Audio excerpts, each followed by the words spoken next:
বেসরকারি বিশ্ববিদ্যালয়ের এমজেএইচ মঞ্জুকে আহ্বায়ক আতিক শাহরিয়ারকে সদস্য সচিব, ওমর ফারুককে মুখ্য সংগঠক এবং সাবিনাকে মুখপাত্র করে বৈষম্য বিরোধী ছাত্র আন্দোলন সম্মিলিত বেসরকারি বিশ্ববিদ্যালয়ের কমিটির আত্মপ্রকাশ হয়েছে।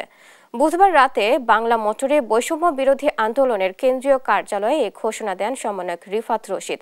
এ সময় সংগঠনটির নেতারা বলেন, একটি বৈষম্যহীন, মাদক, সন্ত্রাস, দুর্নীতিমুক্ত বাংলাদেশ গড়তে দেশের সব মানুষের সহযোগিতা নিয়ে কাজ করবেন তারা। বলেন, এটি একটি অরাজনৈতিক সংগঠন যাতে কাজ করতে পারবে সব দল মতের মানুষ। শুধু জুলাই গণঅভ্যুত্থান নয়, প্রাইভেট বিশ্ববিদ্যালয় বহু আগ থেকে স্বৈরাচার হটাতে কাজ করেছে বলে দাবি করেন তারা। এ সময় শিক্ষার্থীদের আশা প্রত্যাশা নিয়ে কাজ করার অঙ্গীকার করেন ছাত্র নেতারা। এমজেএইচ মঞ্জুকে আহ্বায়ক, আতিক শাহরিয়ারকে সদস্য সচিব, ওমর ফারুককে মুখ্য সংগঠক এবং সাবিনাকে মুখপাত্র করে বৈষম্য বিরোধী ছাত্র আন্দোলন সম্মিলিত বেসরকারি বিশ্ববিদ্যালয়ের কমিটির আত্মপ্রকাশ করা হয়েছে। আমরা আসলে কাঁধে কাঁধ মিলিয়ে একসাথে লড়ে যেতে চাই। জুলাই গণঅভ্যুত্থান আমরা বলেছি যে জুলাই আমাদের ভিত্তি।